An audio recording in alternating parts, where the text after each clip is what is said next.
lembrar esse crédito.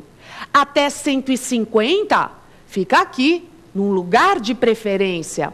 Mas aquele valor acima de 150, no meu exemplo, 50 a mais, ficará lá junto com o crédito quirografário.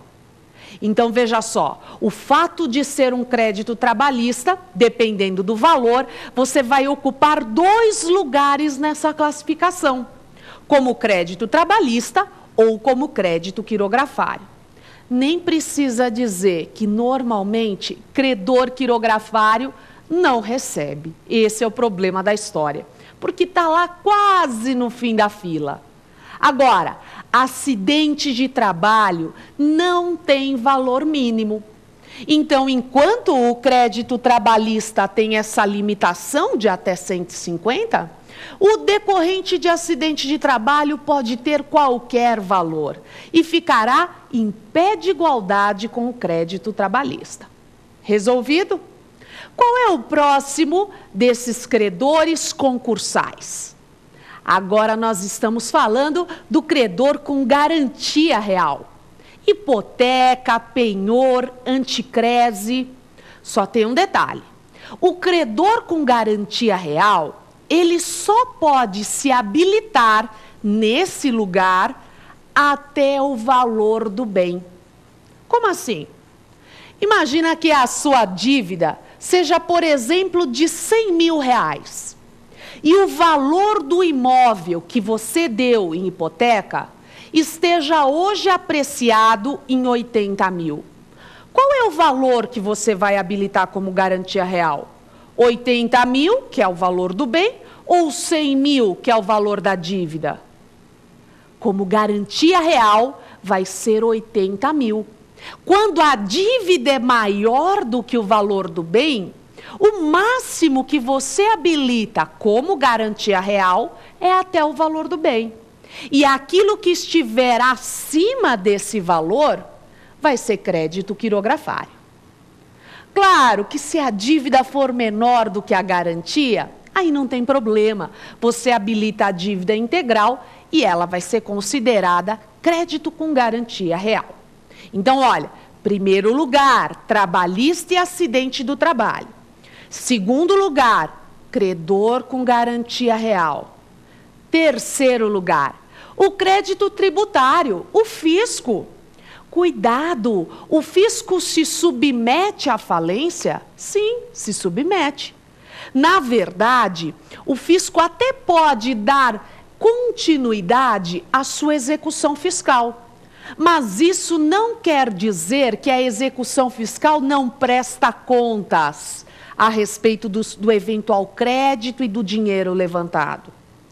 Mesmo que o fisco continue com a execução, ele tem que prestar contas ao juiz da falência para deixar claro, ou para dizer, ou ainda entregar valores, se houver credores com alguma preferência. Então, cuidado, hein? Fisco se submete à falência. O que, de verdade, o fisco fica de fora é lá na recuperação de empresas. Só tomam cuidado.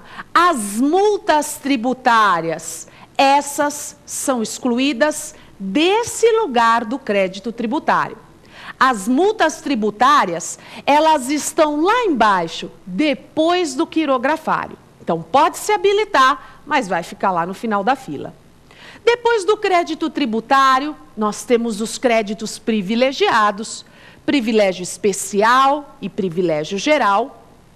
Aí, nós vamos para os credores quirografários, que são aqueles que não têm nenhum benefício das classificações anteriores. E por causa disso mesmo, é que a maioria dos contratos e até os títulos de crédito, normalmente são quirografários. Em prova, o mais importante é você saber que créditos que ficam junto com o quirografário. Vamos ver se você entendeu? Aquela sobra do crédito trabalhista, que é aquele valor acima de 150 salários mínimos. Lembra do exemplo que a gente deu? E também a sobra da garantia real. Fica lá com o quirografário. E, como se não bastasse estar junto com o quirografário e provavelmente não receber, ainda existem mais 2 créditos para compor essa classificação. O crédito chamado pela doutrina, não na lei, de subquirografário, que são as multas de uma forma geral. Multa tributária, multa administrativa, multa penal, multa contratual. Todas elas depois do quirografário. E aí, o último mesmo é o crédito subordinado. Exemplo é o caso do prolabore do sócio. Prolabore, você sabe, não tem nada a ver com o lucro. Prolabore é o que o sócio retira em virtude do seu trabalho.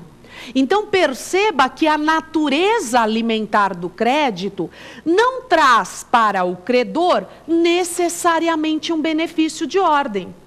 Tanto o credor trabalhista tem natureza alimentar, como esse credor sócio que teria direito ao seu prolabore. E, entretanto, os 2 estão nas extremidades dessa classificação. Então, vamos ver se você entendeu. Primeiro lugar, preferência absoluta, pedido de restituição. O credor que é proprietário, esse fica na frente. Esse credor não tem que esperar até o final. Vai receber o próprio bem e, se ele se perdeu, a quantia correspondente. Depois desse credor, que está lá nos artigos 85 e seguintes da Lei 11.101 de 2005. Esses artigos é muito importante que você que está estudando depois leia mais tarde. Então, os artigos 85 e seguintes tratam do pedido de restituição. Depois, os credores extraconcursais, que estão no artigo 84 da Lei de Falência. É isso mesmo, você começa a ler dos artigos finais para o início. Lá no artigo 84 é que você encontra os honorários do administrador judicial, a questão do crédito tributário e dos contratos que surgiram depois da falência, todos esses no artigo 84 da Lei 11.101 de 2005. E, enfim, os credores concursais. Você já entendeu que os credores que fazem parte ou que têm o benefício do pedido de restituição ingressam com uma ação. E os outros? Os outros se habilitam.